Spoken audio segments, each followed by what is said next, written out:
Okay, I don't know what PCB we're using tonight. I think let's just use the hot swap PCB. Yeah, no flex cuts on this guy. There is the hot swap PCB as well. Is there any big layout differences?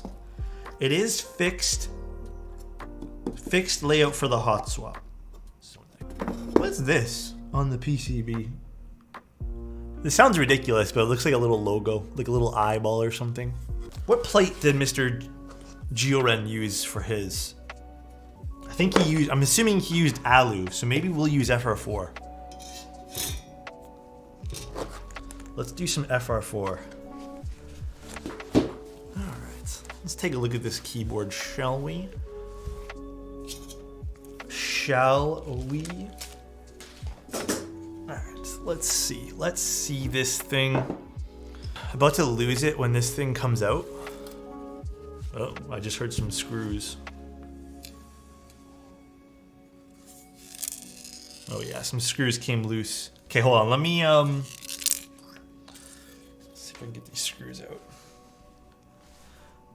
Wow.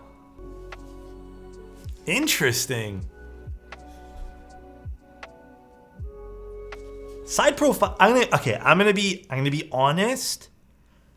It's hard to look at the side profile and then go, wow, because the weight steals most of the attention away from everything. I'm gonna be completely honest. I almost think that this, okay, I'm gonna be super critical. I'm gonna start off by saying I think the board's beautiful, but I'm gonna be super critical in terms of design. Okay, I shouldn't say critical, but let me weigh in my own opinion here.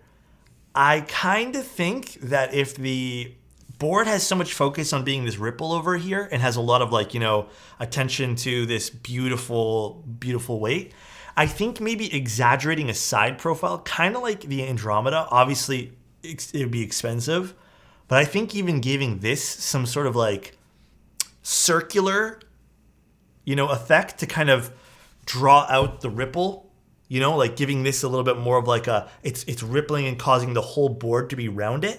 And I think that would have drawn a lot more attention to like maybe a shape the board's presenting.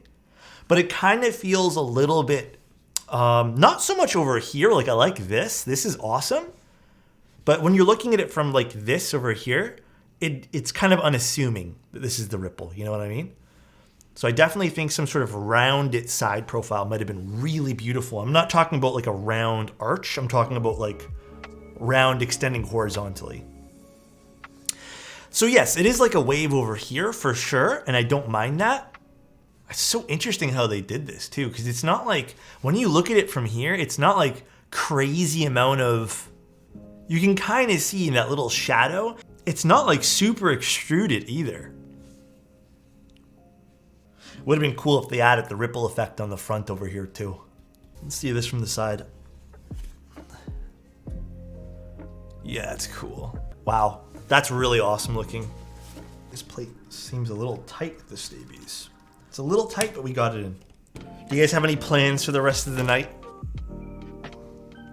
I'm excited for Christmas. I'm learning how to make a recipe with my grandma. That is adorable, bro. Any city in Canada besides Toronto, you need to survive. Oh, you need a car to survive? Yeah. A small part of me does want to move out of Toronto. Small part. Look at this. It's so weird looking at this. Okay, let us unscrew this. And we need... Blue Samurai probably would slap in this, guys, but I do not own Blue Samurai.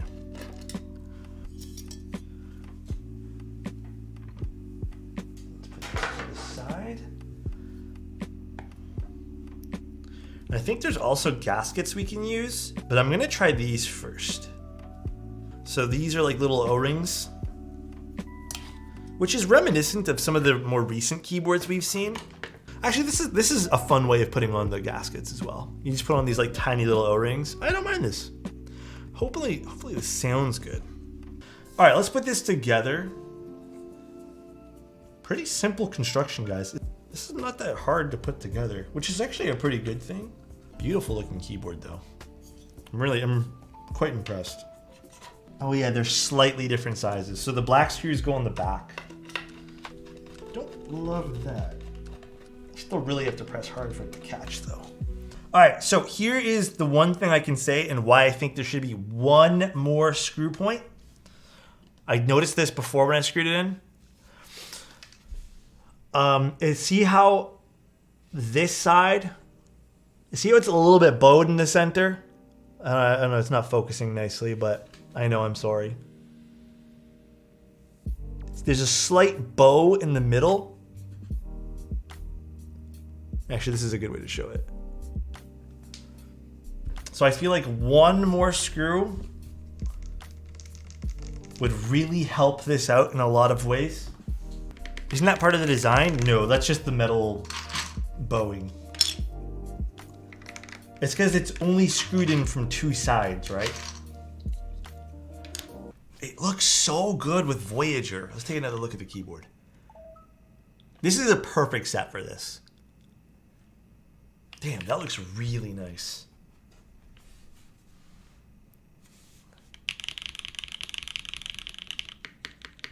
Actually, the spacebar is not too bad. All right, let's see what this sounds like, dude.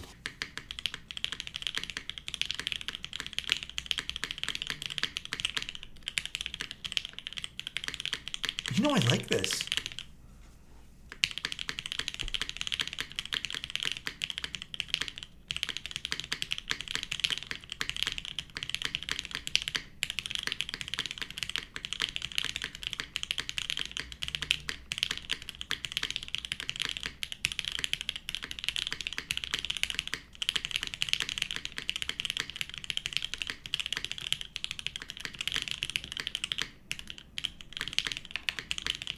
That's actually really nice.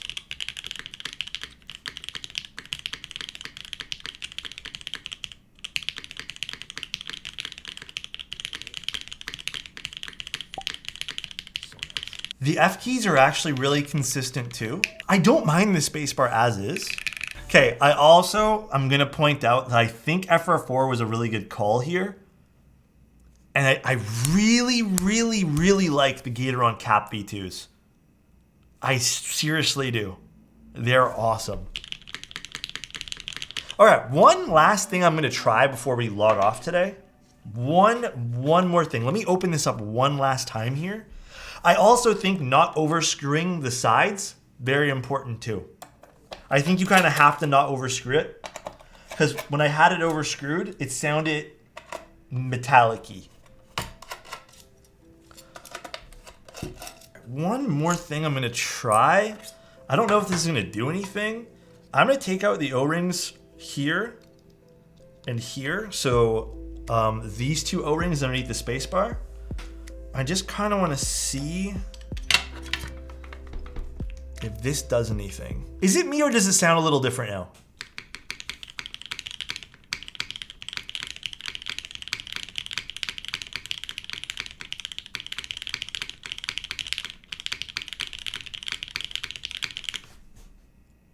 Does it sound different now that I've taken out the two in the spacebar?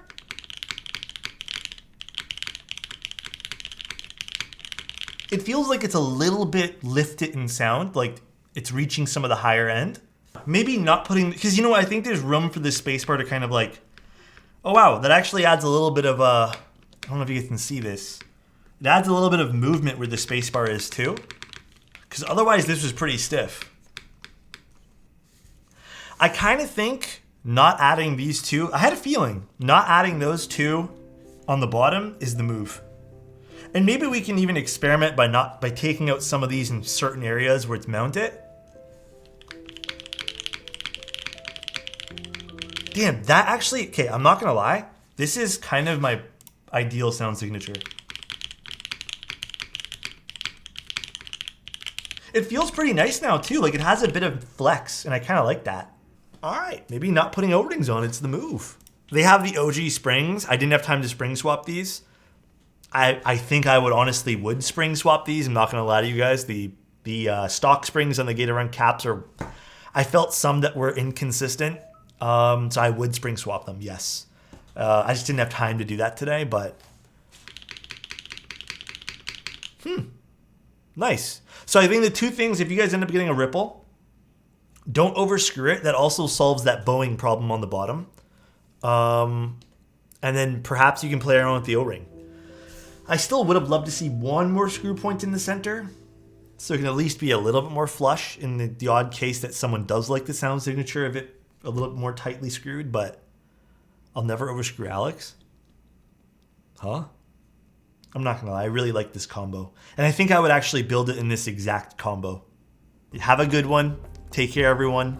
I love you. I hope you guys have a good rest of your evening, and take care, everybody. Goodbye.